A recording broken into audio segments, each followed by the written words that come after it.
Bonjour à tous, aujourd'hui nous allons voir comment créer cet effet typographique. C'est parti.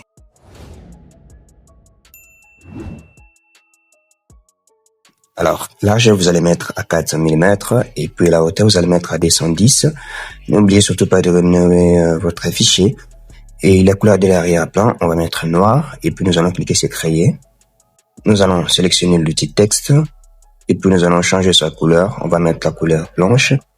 Vous allez valider et puis nous allons écrire designer. Et voilà, on va faire CTRL A pour tout sélectionner et puis cliquer sur fenêtre, caractère. Voilà pour afficher ces panneaux de caractères et puis nous allons agrandir sa taille. Et ensuite, nous allons valider. Faites CTRL A pour tout sélectionner. Choisissez l'outil déplacement et puis nous allons l'aligner au centre, comme ça. Et puis cliquez sur sélection, désélectionner. Et voilà, je dois réduire un petit peu sa taille. Super. Je vais recommencer, sélection, tout sélectionner, puis je vais l'aligner. Sélection, désélectionner. Alors nous allons d'abord commencer par convertir notre texte ici. Voilà, sur le calque, nous allons faire clic droit. Convertir en objet dynamique. Et voilà, et puis nous allons les dupliquer. Faites CTRL-J pour dupliquer. Et puis nous allons faire la permutation entre les textes que nous venons de dupliquer. Vous allez voir, on a écrit designer copie et les textes initial. On va faire la permutation. Et voilà, et puis nous allons faire CTRL-T. Et puis nous allons déplacer tout en appuyant sur la touche Shift pour ne pas perdre la dimension. Et voilà, nous allons valider. Et ensuite, sur ces textes-là, on a écrit designer copie. Nous allons faire clic droit, option diffusion. Et là, on a écrit opacité du fond, c'est à 100%. Nous allons mettre à 0. Voilà, et puis nous allons ajouter les contours. La taille de ces contours, nous allons mettre à 16. La couleur, nous allons laisser la couleur blanche. Et puis valider. Et voilà. Nous allons maintenant dupliquer ces textes. Vous allez faire clic droit, dupliquer les calques, valider. Faites CTRL-T pour tout sélectionner. Et puis vous allez déplacer toujours en appuyant sur Shift. Et voilà, nous allons valider. Et ce texte, on a écrit designer copie 2. Et les textes que on avait copiés, on va sélectionner les deux avec la touche CTRL. Et voilà. Et puis nous allons les grouper. Faites CTRL-G. Voilà, c'est groupé. Et puis nous allons créer les masques diffusion. Choisissez l'outil pinceau. Rassurez-vous que la couleur est noire. Et voilà. Et puis nous allons effacer. Super.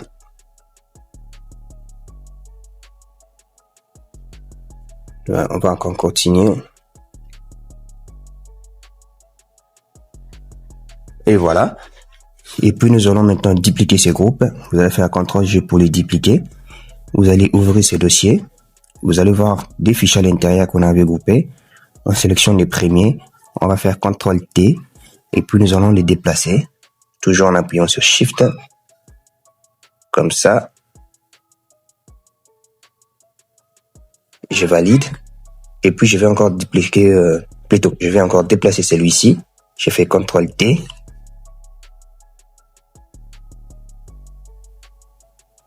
Je vais valider.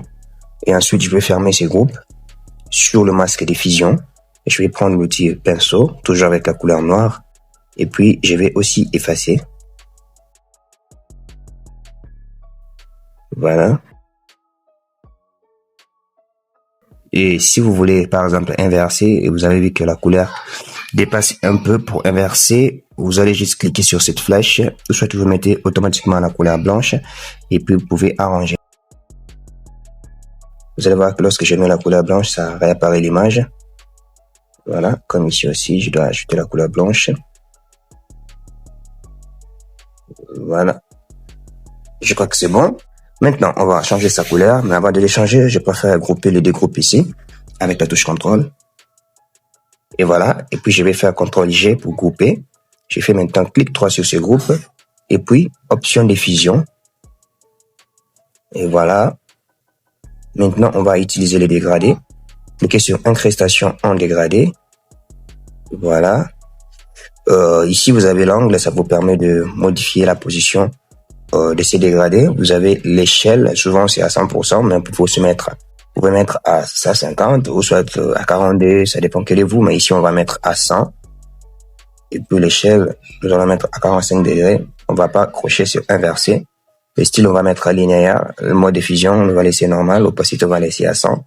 Et pour le dégradé, vous avez plusieurs paramètres prédéfinis ici de chaque dégradé. Vous pouvez choisir ce qui vous plaît. Voilà, il y en a plusieurs. Choisissez le modèle qui vous plaît. Et puis vous allez cliquer sur OK. Voilà. Mais vous avez aussi la possibilité de modifier sa couleur à partir des réglages. Cliquez sur Réglages. Si vous n'avez pas cette fenêtre, vous pouvez cliquer sur Fenêtre et puis vous allez voir Réglages. Puis choisissez Balance de couleur.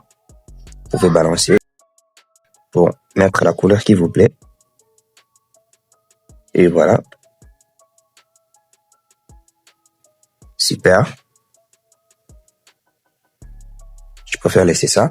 Et puis là, on a écrit Designer. Double-cliquez sur ce calque. Vous avez la possibilité de modifier les textes. Par exemple, là, on a écrit Designer, mais vous pouvez aussi écrire Graphiste. CTRL A. Je vais diminuer sa taille. Et voilà, j'ai fait CTRL A. Je choisis l'outil déplacement. Et puis, je vais l'aligner au centre. CTRL 2. Et puis, vous allez cliquer sur Fichier. Enregistrer. Et voilà. Voilà, nous sommes arrivés à la fin de notre vidéo. Si vous avez aimé cette vidéo, n'oubliez pas de commenter, de partager. Si vous n'êtes pas encore abonné, abonnez-vous aussi à Grace Design. On se retrouve à la prochaine et merci beaucoup.